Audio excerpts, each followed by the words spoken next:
Thank you for coming and seeing us to tell us your story today. So, would you like to begin at the beginning? Yeah, totally. Thanks so much for having me. It's a real blessing.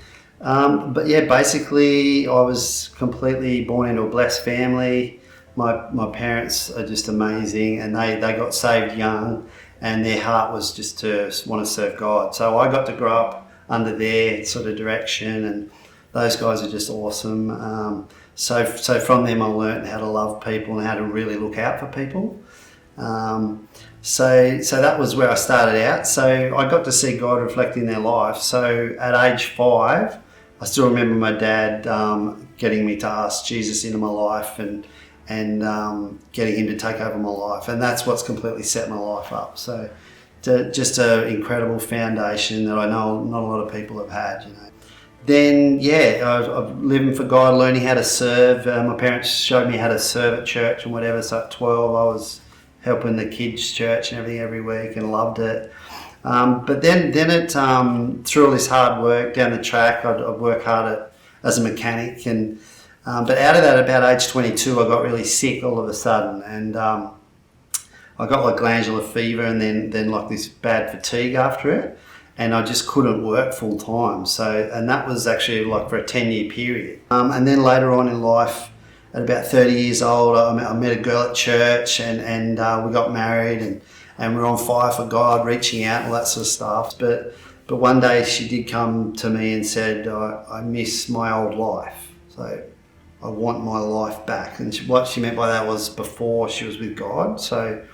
And that threw me pretty hard because I just didn't sort of understand that, because why would you want to go back to that, you know? And consequently out of that she left and went back to her old life basically. So, and I sort of carried this real hurt and rejection probably for a couple of years. That must have been shattering for you. Yeah, I was just devastated. I was like smashed, you know. I had no concept of that because my example is mum and dad been together all their lives, you know, and I always wanted to have one partner for life, you know, and that's what I believe what it was, you know, and I was just shattered, and I guess I felt rejected, and you know, a lot of condemnation and a lot of shame, all the stuff, the bad stuff I felt, and for a while there, I just felt like I just wanted to crawl under a rock and just, you know, hide from everything, you know. How long did you carry that with you, like that pain and that hurt?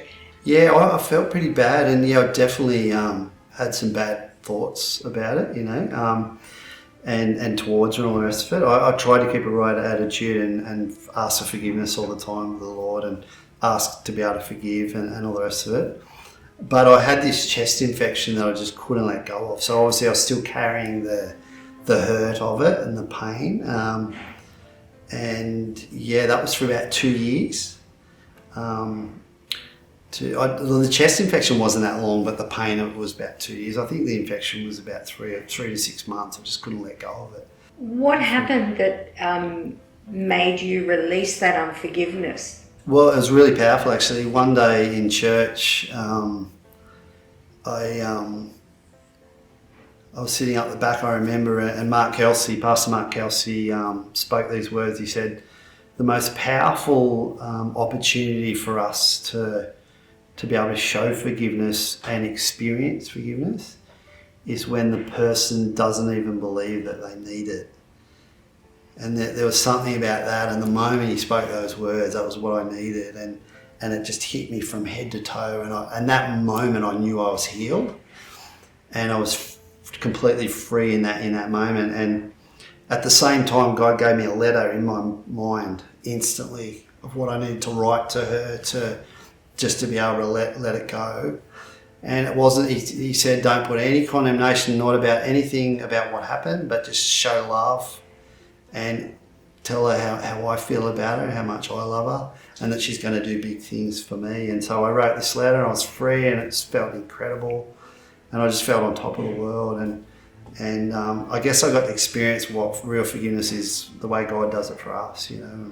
And And I guess out of that, I felt the forgiveness and the mercy of God and how gracious He is. You know, if He was waiting for us to say sorry or whatever for the amount of things that we do, you know, he'd be pretty sick himself, wouldn't he? You know, but I learned, and that's been really good for my life, is that forgive people really quickly, and we all need mercy every day, you know. So everyone's on their journey, and good news with that young girl that I was married to, and all that hurt, was apparently she did come back to God about 8 years later. So after that experience, after getting through that crisis and having that healing, how was your life after that?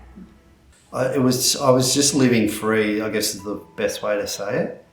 And I felt a new confidence as well inside. Obviously God did that in me at the same time, and I guess just to value yourself higher as well. So don't take second best. So that I knew that I knew I really wanted to get married again one day, but I wasn't going to accept anything unless she was the best. And that was what ended up happening. So that was pretty amazing. 2 years later, I met definitely the most beautiful woman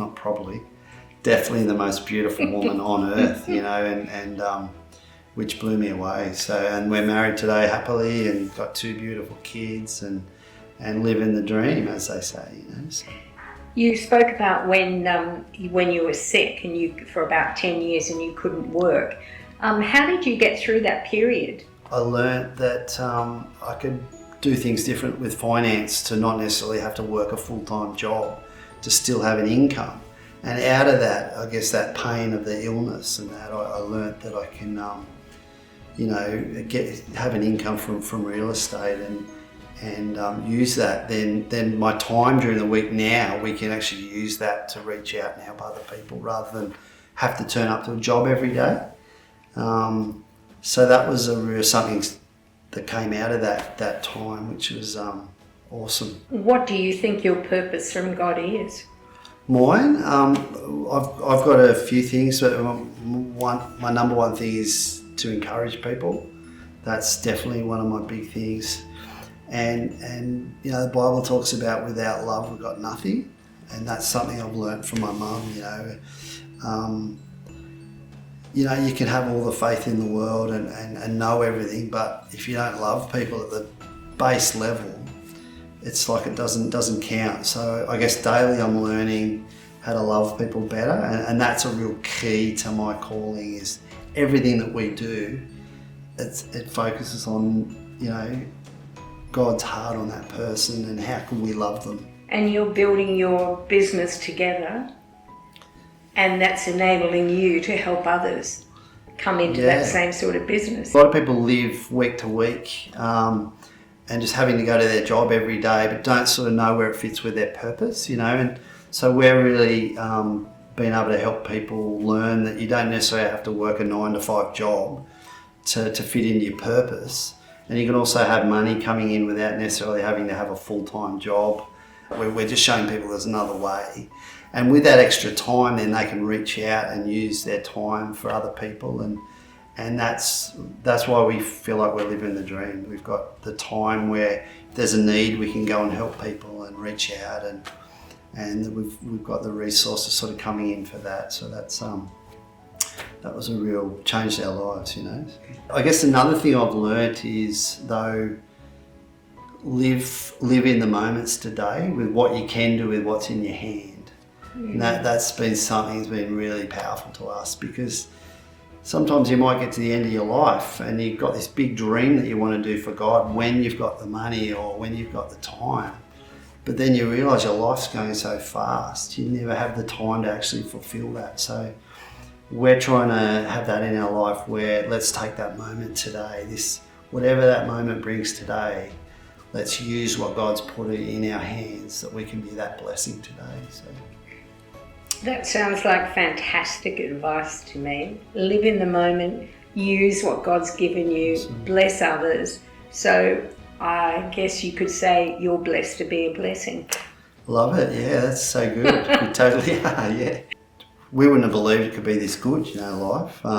Obviously you have your struggles and you go through stuff, walking a Christian life, we'd be lying if it's perfect. You can still be real, but the thing I've learnt now is when you go through those things, you can lay them at God's feet, and He loves us that much. He wants to help us through that, and He will. Whatever that is, we can lay it down at His feet, and He'll go with us through it, and then we pick back up where we are, and we keep going forward for Him, and in the blessed life, as you say. Well, that's a great story. We're blessed to have you in our church anyway, Luke, you and Crystal and the boys. So thank you so much for sharing that with us. Thank you so much for having us. Really appreciate it.